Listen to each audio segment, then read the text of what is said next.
Voice में हम आगे की तरफ चलते हैं और आज हम टेंस वाइज वॉइस बदलना सीखते हैं। सबसे पहला टेंस होता है प्रेजेंट इंडेफिनिट।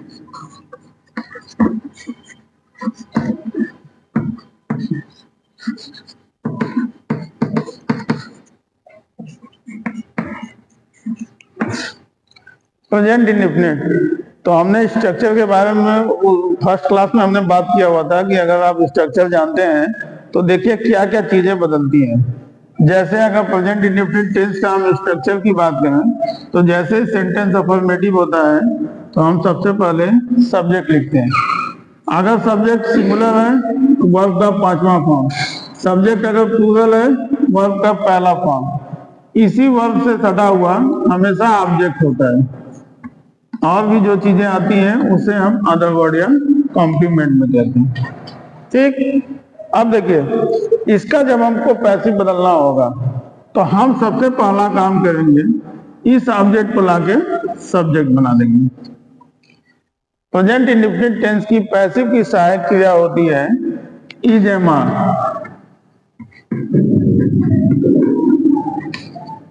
पैसिव की सहायक क्रिया होती है इज एम आर। तो हम क्या करते हैं, हमारा सब्जेक्ट जैसा होगा उसके हिसाब से ईच, अगर आई हुआ तो एम, अगर प्लूरल सब्जेक्ट हुआ तो आर का प्रयोग करते हैं। इसके तुरंत बाद वर्ब का पांचवा फॉर्म हो चाहे वर्ब का पहला फॉर्म हो, हम इसे थर्ड फॉर्म में बदल देते हैं। थर्ड फॉर्म में, और जैसे ही वर्ब का थर्ड फॉर्म लिखते हैं वैसे ही एक एजेंट होता है बाई, इसको लगाते हैं और ये सब्जेक्ट जो होता है यहाँ पे आके ऑब्जेक्ट बन जाता है। और भी जो चीजें होती हैं हम भी उसे लिख के फुल स्टॉप लगा देते हैं। जैसे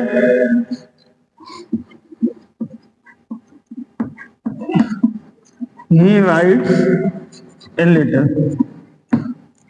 हर चीज का अपना एक स्थान होता है। जैसे अगर अफर्मेटिव सेंटेंस है तो शुरुआत में सबसे पहले क्या आया होगा, सब्जेक्ट आया होगा। राइट्स है वर्ब का पांचवा फॉर्म है क्योंकि सब्जेक्ट सिंगुलर है, और ये जो ए लेटर है यही हमारा क्या है, ऑब्जेक्ट है।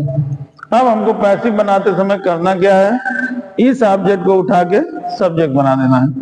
तो यहाँ ए कैपिटल हो जाएगा, लेटर ए लेटर है तो हमारी सहायक क्रिया इज एम आर में से कोई एक तो होगी, तो सब्जेक्ट हमारा यहाँ सिंगुलर हो गया तो हमारी सहायक क्रिया हो जाएगी इज। और जैसे ही हेल्पिंग वर्ब लिखेंगे वैसे ही राइट, राइट का थर्ड फॉर्म रिटन, तुरंत बाई एजेंट का प्रयोग करेंगे और ही जो है इधर आके हिम में बदल जाएगा। जैसे ही सेंटेंस नेगेटिव हो जाता है, सबसे पहले आता है निगेटिव सेंटेंस में भी सबसे पहले सब्जेक्ट आता है। अगर सब्जेक्ट हमारा सिंगुलर हुआ डज सहायक क्रिया, प्लूरल हुआ डू सहायक क्रिया, और जैसे ही डू डज बाहर आ गया वैसे ही वर्ब के पांचवें फॉर्म का काम खत्म हो गया, वर्ब का फर्स्ट फॉर्म। हमेशा कहते हैं कि ऑब्जेक्ट ढूंढने की कोई आवश्यकता नहीं है, वर्ब से सटा हुआ हमेशा ऑब्जेक्ट होता है। ऑब्जेक्ट के अलावा जो कुछ भी होता है उसे हम अदर वर्ड या कॉम्प्लीमेंट में कहते हैं। जैसे अगर लिखा हो people do not celebrate Saraswati पूजा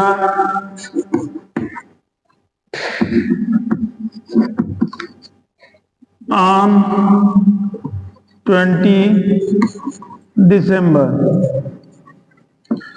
सबसे पहले हम बदलना सीख लेते हैं, उसके बाद इसको हम बदलते हैं। तो जैसे इसका हम पैसिव वॉइस बनाएंगे, ये ऑब्जेक्ट हमारा सब्जेक्ट हो जाएगा। अब इस सब्जेक्ट के हिसाब से हम भी ईच, एम, आर में से कोई एक सहायक क्रिया लिखेंगे और डू डच के बाद नॉट शब्द का इस्तेमाल किया जाता है, तब उसके बाद वर्ब का फर्स्ट फॉर्म आता है। अब हम पैसिव बदलते हैं, तो हम क्या करते हैं, इस ऑब्जेक्ट को वर्ब से सटा हुआ ऑब्जेक्ट होता है और भी कुछ होता है तो उसे अदर वर्ड या कॉम्प्लीमेंट कहते हैं। जब हम पैसिव बदलते हैं, इस ऑब्जेक्ट को लाके सब्जेक्ट बना देते हैं। हमारी हेल्पिंग वर्ब EJMR होती है, जैसा सब्जेक्ट होता है उसके हिसाब से हम हेल्पिंग वर्ब लगाते हैं। हम भी इसके बाद नॉट शब्द का इस्तेमाल करते हैं। वर्ब के पहले फॉर्म को वर्ब के थर्ड फॉर्म में कन्वर्ट कर देते हैं। तुरंत बाई एजेंट लिखते हैं, सब्जेक्ट हमारा आगे ऑब्जेक्ट बन जाता है। और भी कुछ होता है तो उसे हम अंत में लिख देते हैं। अब देखिए इसका पैसिव बनाना है तो यहाँ पे सेलिब्रेट ये वर्ब का पहला फॉर्म है और इसी से सटा हुआ है सरस्वती पूजा। ये केवल सरस्वती पूजा ऑब्जेक्ट है, बाकी ये जो ऑन 20 दिसंबर है इसी को हम कहते हैं अदर वर्ड या कॉम्प्लीमेंट ऑफ द वर्ब। अब देखिए इसका पैसिव अगर बनाना हो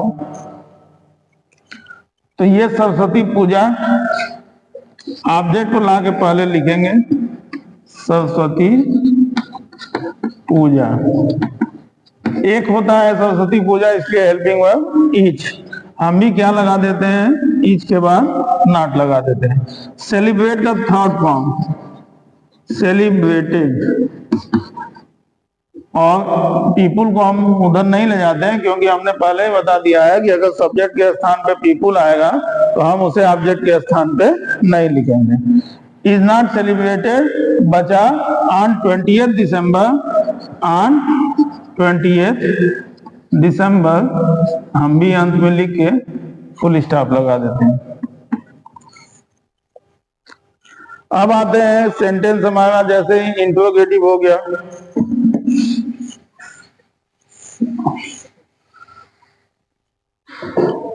देखिए इंट्रोगेटिव सेंटेंस के बारे में बताया गया है कि कोई भी इंट्रोगेटिव सेंटेंस दो प्रकार का होता है। एक होता है यस नो क्वेश्चंस और दूसरा होता है WH questions.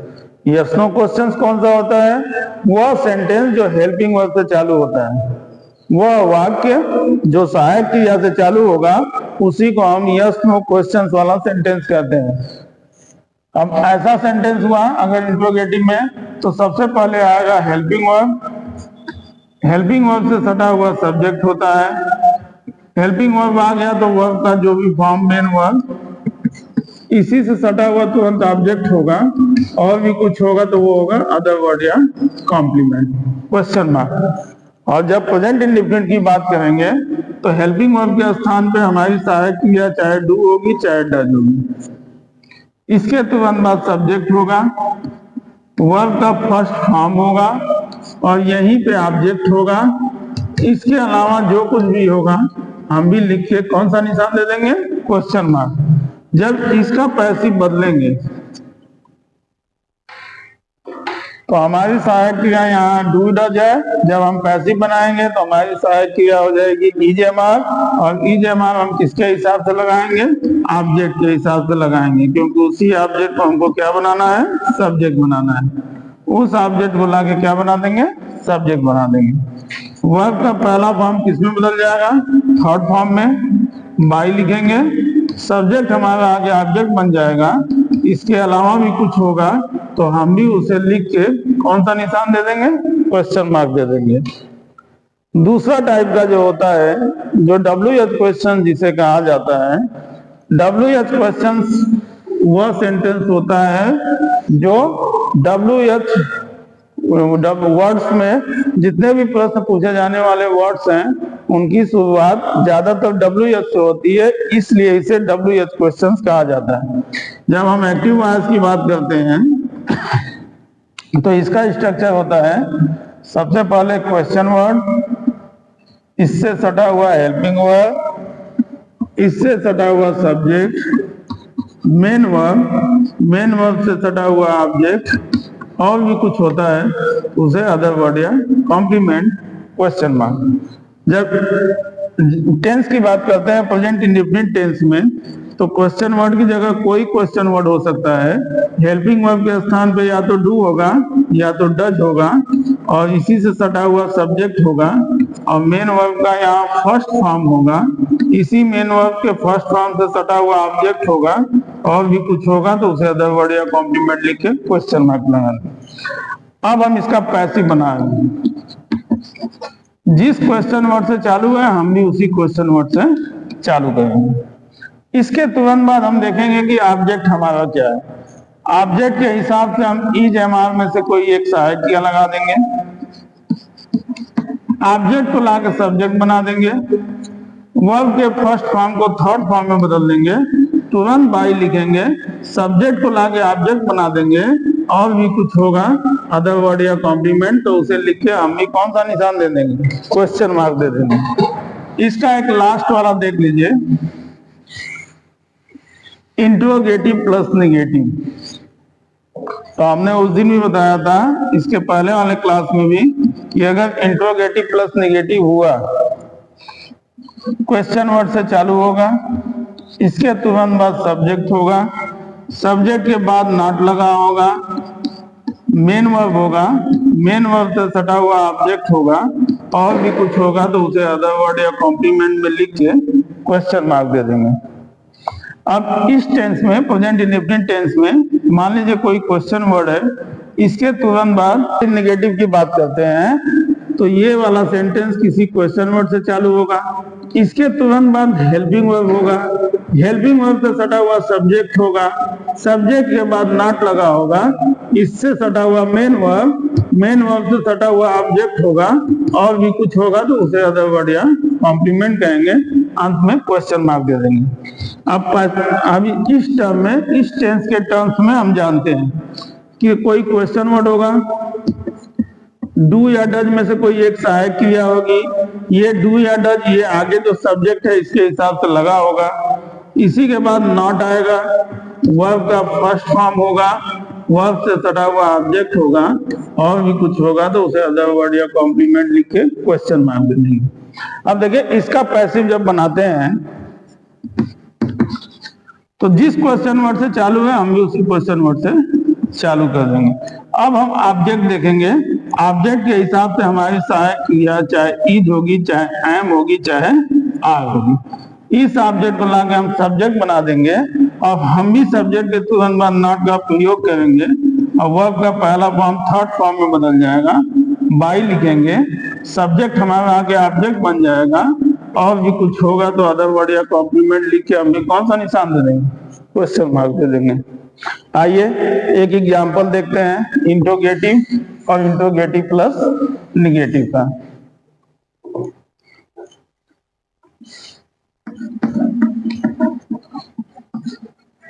Does the cup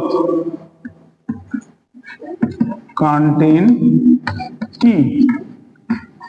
helping verb से चालू हुआ तो ये तो कंफर्म है कि हेल्पिंग वर्ब से चालू है, तो हम भी हेल्पिंग वर्ब से ही चालू करेंगे। तो हमने ऑब्जेक्ट देखा तो टी है, टी के हिसाब से हमारी हेल्पिंग वर्ब हो जाएगी इज, टी को इधर ले आएंगे, कंटेंट का थर्ड फॉर्म कंटेंट, बाई लिखेंगे, और ये जो सब्जेक्ट है द कप, यहाँ पे ऑब्जेक्ट हो जाएगा the cup.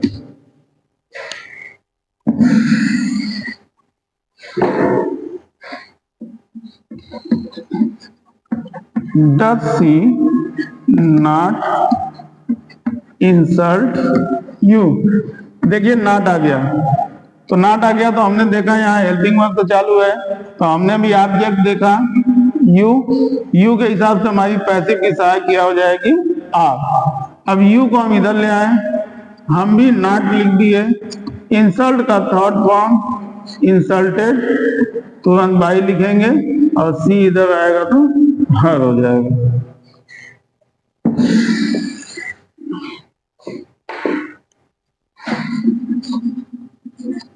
Why do you not respect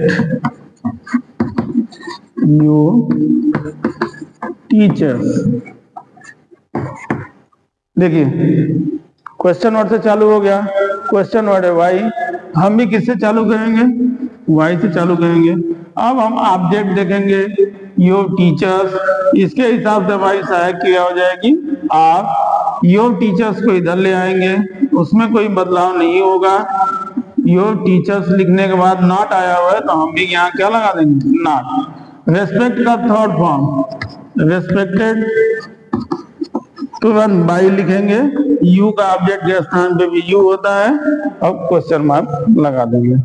इस तरह से प्रेजेंट इंडेफिनिट टेंस का चाहे अफर्मेटिव हो, चाहे निगेटिव हो, चाहे इंट्रोगेटिव हो, चाहे इंट्रोगेटिव प्लस निगेटिव हो, किसी प्रकार का सेंटेंस अगर एक्टिव वॉइस में दिया हुआ है तो हम उसे आसानी से पैसिव वॉइस में बदल सकते हैं। और यही तरीका केवल इसी टेंस में नहीं बल्कि जितने भी 8 टेंस है जिनका पैसिव बनता है सभी जगह हम इस नियम का इस्तेमाल कर सकते हैं। या इसके पहले जो मेरी क्लास थी उसमें मैंने बताया हुआ था, अगर उस नियम का इस्तेमाल करते हैं तो आपको 8 टेंस में बहुत ज्यादा दिक्कत नहीं होगी, आप आसानी से 8 टेंस का एक्टिव पैसिव समझ सकते हैं।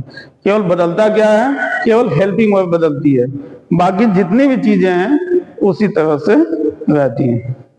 That's it.